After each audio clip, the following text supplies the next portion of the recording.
नमस्कार साथियों, आज हम जिस टॉपिक की बात करेंगे वो है रक्त और रक्त परिसंचरण।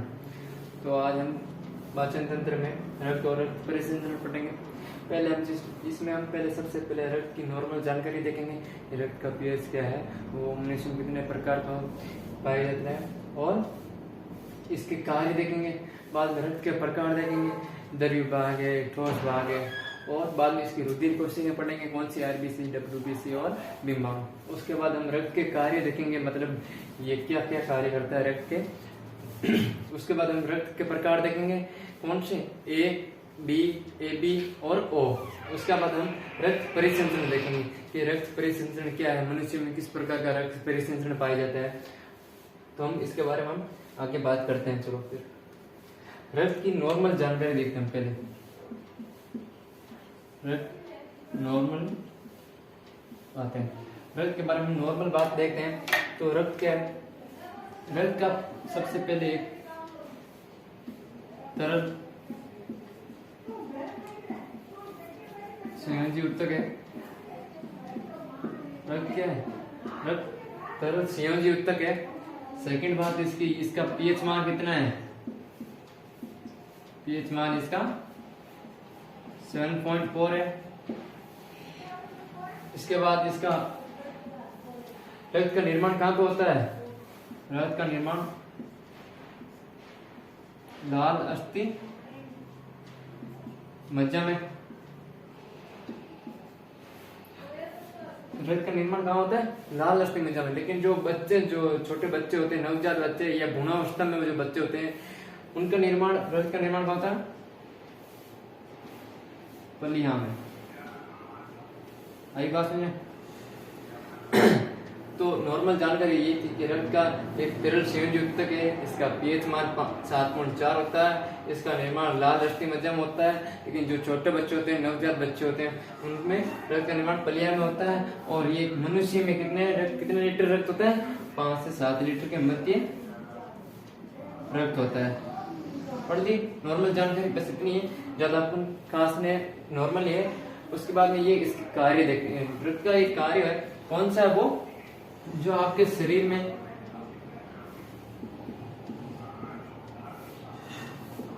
पोषक तत्वों व O2 को, शरीर के पोषक तत्व O2 को सेल्स तक वे अपशिष्ट पदार्थों वे CO2 को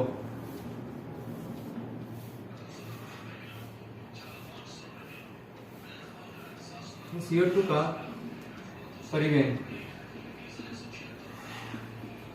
रक्त क्या करता है, अपने जो पोषक पदार्थ हैं, पोषक हैं और CO2 O2 में, इन सब का परिवहन करता है। ये इसका मेन कार्य है। इसके बाद हम रक्त के प्रकार देखेंगे। फर्स्ट पॉइंट हो गया अपना। सेकंड बात हम रक्त के प्रकार देखेंगे कि रक्त जो प्रकार है वो कौन से, रक्त द्रव्य भाग में भी पाया, रक्त द्रव्य भाग में कौन से, प्लाज्मा में। और रक्त का ठोस भाग है कौन सा हो गया, कोशिकाएं। अब जो आपके प्लाज्मा है, रक्त का, इसमें 55% पाया जाता है।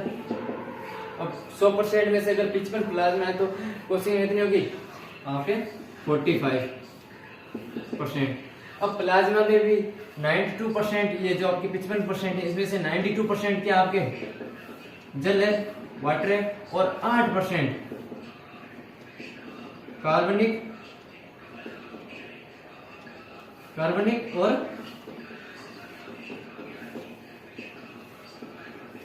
अकार्बनिक पदार्थ है। आई बात में द्रव्य भाग है, ये कौन से हो गए आपके, प्लाज्मा।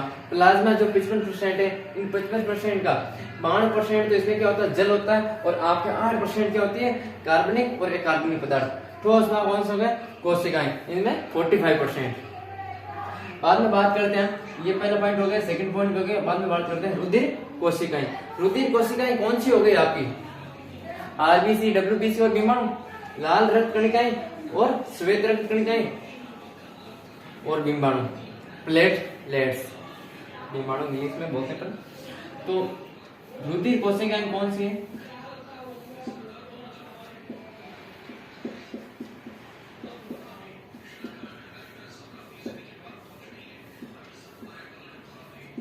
रुधिर कोशिकाएं आपके आगे जैसे आरबीसी, डब्ल्यूबीसी और बीमाणु। अब इस बात को थोड़ा ध्यान से सुनना कि थोड़े इंपॉर्टेंट पॉइंट्स हैं ये आपके।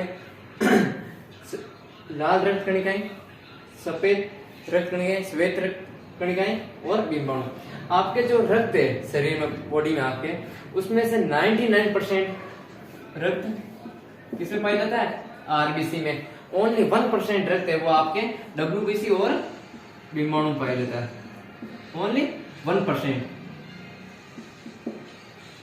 आई बात में, अब जो आपके आरबीसी है वो केंद्र विहीन होती है, केंद्र विहीन, और जो बीमाणु वो भी आपके केंद्र विहीन होती है। इन पॉइंट्स को ध्यान रखना कि आरबीसी भी केंद्र विहीन होती है और बीमाणु भी केंद्र विहीन होती है, लेकिन डब्ल्यूबीसी केंद्र विहीन नहीं होती। और आरबीसी में आपके शरीर का 99% रक्त होता है और आपकी बीमाणु ओनली 1% रक्त होता है। जो आपके आरबीसी है, आरबीसी, इसमें क्या होता है? हीमोग्लोबिन, हीमोग्लोबिन नामक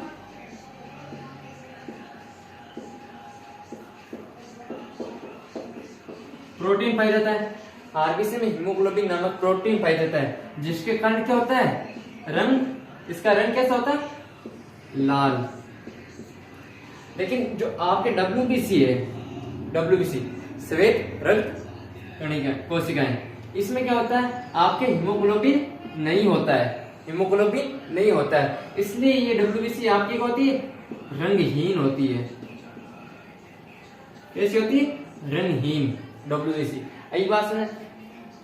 इसके बाद जो आरबीसी है, इसका जीवन काल कितना होता है? आरबीसी का 4 माह है। कितना होता है? 4 माह। आप कहते हो ना कि आपने ब्लड डोनेशन करना है, तो उसके बाद क्या होता है? आपके जो 4 मंथ के बाद में आपके ब्लड नया आ जाता है और आप हर 4 मंथ के बाद में ब्लड डोनेशन करते हो, ब्लड दान देते हो। यही बात सुने। लेकिन बीमाणु का रक्त, जो आपके बीमाणु है, उसमें उसका जीवन काल कितना होता है? बस 10 दिन। बीमाणु क्या है? बीमाणु आपके रक्त का थक्का, सुना आपने कभी? रक्त का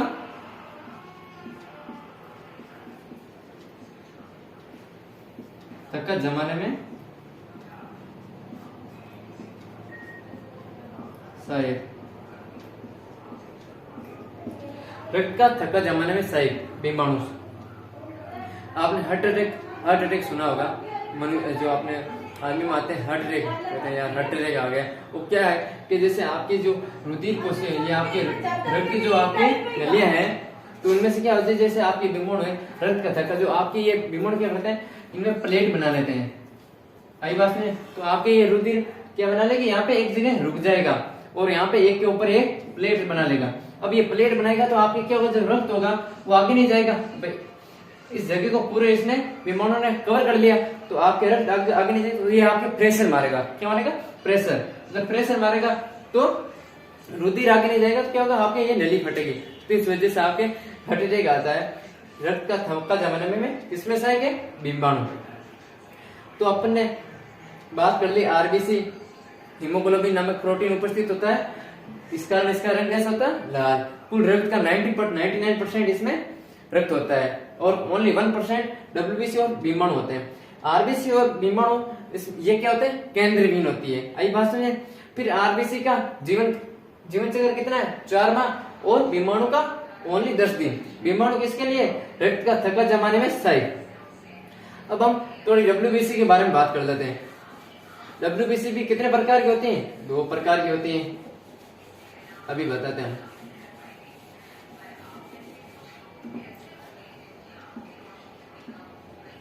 डब्ल्यूबीसी। डब्ल्यूबीसी कितने प्रकार के? 2 प्रकार के। कौन कौन से? एक आ गए कणिकाणु, दूसरा आ गया आपके एक कणिकाणु।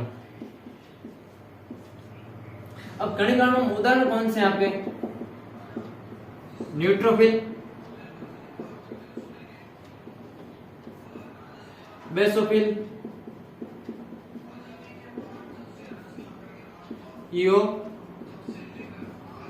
इनोफिल, ये आपके कणिकाणु उदाहरण है। और एक कणिकाणु के कौन से? लिपोसाइट,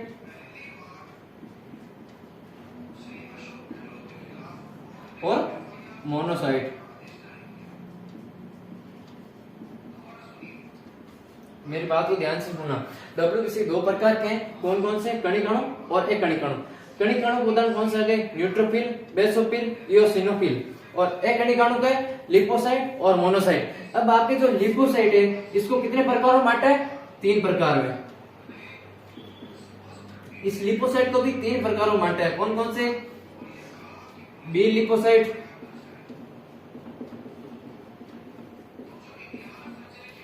टी लिपोसाइट और प्राकृतिक मार्ग। आई बात में? अब ये जो आपके न्यूट्रोफिल है, ये न्यूट्रोफिल, ये आपके रक्त में संख्या में सर्वाधिक पाया जाता है। रक्त में संख्या में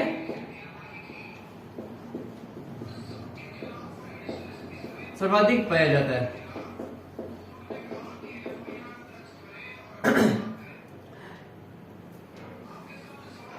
ये डब्ल्यूबीसी क्या है? जो आपके आंतरिक व्यवस्था करती है, जैसे आपके विषाणु है या जीवाणु है।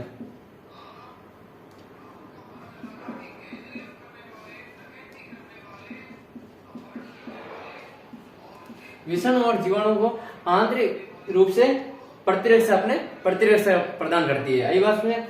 ये अपने रुधिर कोशिकाएं थी, आरबीसी, डब्ल्यूबीसी और बीमाणु, इनके बारे में हमने नॉर्मल जानकारी बात कर ली। इसके बाद हम बात करते हैं रक्त के कार्य, इनके भाई रक्त के क्या क्या कार्य हैं उसके बारे में बात करते हैं।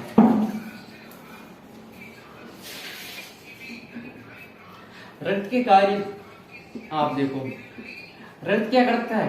आपके शरीर के तापमान को मैनेजमेंट करता है, शरीर के तापमान को बराबर रखता है, पीएच मान को भी बराबर रखता है, पोषक तत्वों के परिवहन में भी सहायक है। रक्त आपके पोषक तत्वों के परिवहन में भी सहायक है। आई बात है? ये रक्त के कार्य हैं। और उत्सर्जी हार्मोन का परिवहन भी यही करता है रक्त। ये आपके रक्त के कार्य नॉर्मल है। इसके बाद हम बात करेंगे रक्त के प्रकार। रक्त के प्रकार कितने हैं? 4 प्रकार के। देखो आप कौन कौन से आ गए? ए बी और ओ। अब इस पॉइंट को आप थोड़ा और सीरियस होकर लेना कि जो आपके लाल रक्त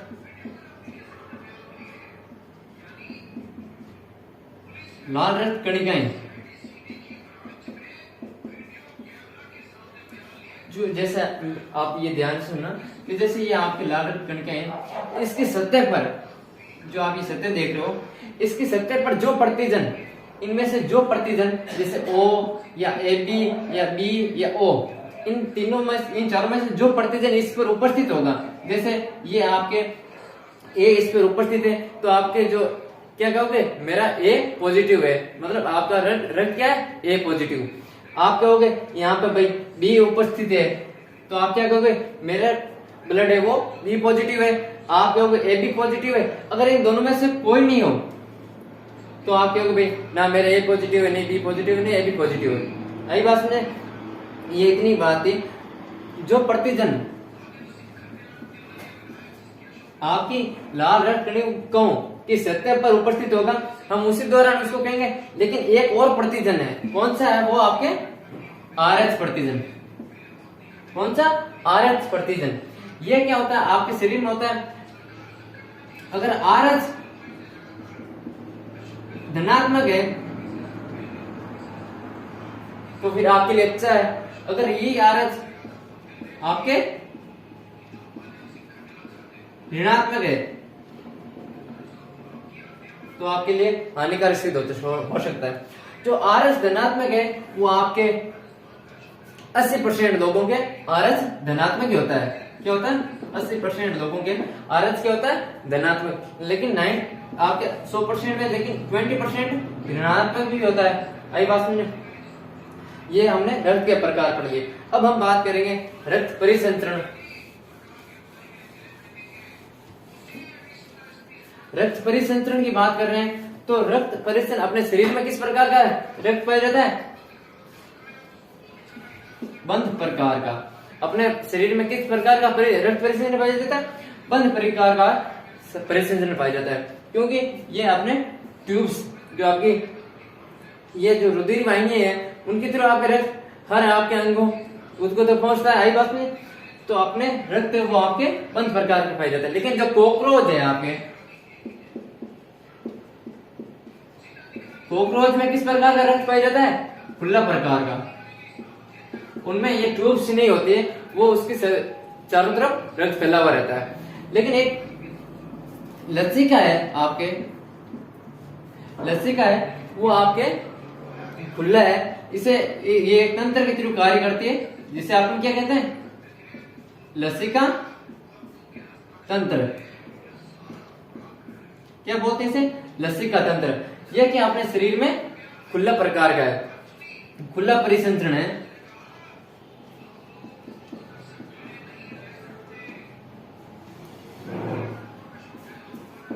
आपने कभी देखा होगा कि आप कहीं पे गिरे हो और गिरने के बाद में आपकी अगर कहीं यहाँ पे चोट लग गई, चोट लगने के बाद में ऐसे कभी उस पे देखा होगा कि जो पीले पीले रंग का या तरल पदार्थ जैसे दिखाई होगा, वो क्या आपके लसिका है। क्या है? जो पीले पीले कलर की या कुछ तरल पदार्थ यहाँ पे देखा होगा, वो क्या आपके लसिका है। तो आपके लसिका समझ में आई जो मैंने आपको बात बताई। और जो रक्त परिसंचरण है वो आपके किस प्रकार का पाया जाता है? बंध प्रकार का। ये रक्त प्रकार आपके सभी अंगों का एक संयोजक रूप है। आई बात में, तो हमने रक्त की बात कर ली। बस इतना ही, ज्यादा टॉपिक लंबा चौड़ा नहीं था, बस ओनली फॉर 10-15 मिनट की क्लास है।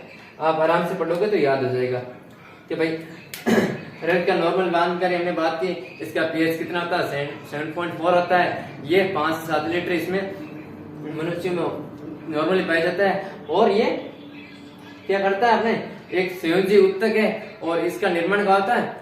लाल अस्थि मज्जा में। और जो छोटे बच्चे होते हैं भ्रूणावस्था में, जो माँ के गर्भ में रहते हैं, उनका निर्माण रक्त का निर्माण होता है पलिहा में।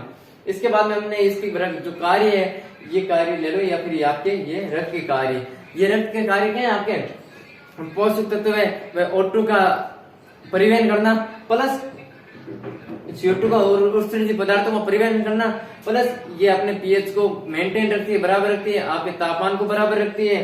आई बात समझे? और रक्त के प्रकार हमने बात की द्रव्य भाग और कठोर भाग। द्रव्य भाग कितना होता है आपके? 55%, 55%, और कठोर भाग 45%। 100 में से आपके 55 हो गए तो कितना हो गया? ये कठोर भाग 45% हो गया। तो 55% में से आपके जो 92% है, 92% वो क्या आपके जल, और आपके जो 8% और क्या है? कार्बनिक और अकार्बनिक पदार्थ। यही बात समझे? हमने रक्त की बात, रक्त प्रकार बात कर ली। अब रुधिर कोशिकाएं कौन कौन सी है? रुधिर कोशिकाएं आपके 3 है, आरबीसी, डब्ल्यूबीसी और ये बिंबाणु। तो हमने आरबीसी की बात की कि इसमें आपके शरीर का 99% इसमें रक्त होता है, प्लस जो 1% वो बच्चा वो आपकी कौन से की डब्ल्यूबीसी और बिंबाणु हो गए। उसमें से आरबीसी क्या होता है? हीमोग्लोबिन उपस्थित होता है, जिसके कारण आपका रक्त का रंग है वो लाल होता है। आई बात समझे? और ये केंद्र विहीन होती है। उसके बाद हमने डब्ल्यूबीसी की बात की, ये हमें बाहरी आक्रमण से जैसे विषाणु है, जीवाणु समय से रक्षा प्रदान करती है। प्लस इनको दो प्रकार बांटे, कौन से, कणिकाणु और एकणिकाणु। कणिकाणु में हमने बात की थी न्यूट्रोफिल है, बेसोफिल है, इयोसिनोफिल है, और एकणिकाणु में हमने बात की थी मोनोसाइट और लिम्फोसाइट। अब लिम्फोसाइट को हमने दो भागों में बांटा, कौन कौन से आपके, एक तो आ गए, तीन भागों में बांटा था सॉरी, एक आ गए आपके बी लिम्फोसाइट, टी लिम्फोसाइट और एक प्राकृतिक मार्ग। और बिंबाणु की बात की थी हमने ये कि ये आपके 10 दिन का इसका जीवन चक्र होता है, प्लस ये रक्त का थक्का जमाने में भी सहायक है। इसके बाद हमने रक्त के कार्य पढ़ लिए, रक्त के प्रकार ए, बी, ए बी और ओ। अगर के आपके लाल रक्त कणिकाओं पर अगर ए उपस्थित होता तो आप क्या कहोगे कि हमारा रक्त क्या है, ए पॉजिटिव, और लाल रक्त कणिकाओं की सतह पर अगर बी है तो आप क्या कहोगे, बी पॉजिटिव। आई बात है ना। हमने रक्त के प्रकार पढ़ लिए। इसके बाद हम रक्त परिसंचरण पढ़ेंगे। रक्त परिसंचरण अपने शरीर में क्या होता है, बंद प्रकार का, क्योंकि ये ट्यूब्स में, ट्यूब्स आपकी जो रक्त वाहिनी है उसके अंदर चलता है, और जो आपके कॉकरोच है उसमें खुला प्रकार का पाया जाता है। और एक लसिका है जो एक तंत्र के थ्रू कार्य करता है, उसे क्या कहते हैं अपन, लसिका तंत्र। ये क्या है, खुला परिसंचरण। आई बात समझे। तो हमने रक्त आज कंप्लीट कर लिया है। उसके बाद हम नेक्स्ट चैप्टर बहुत जल्द मिलेंगे।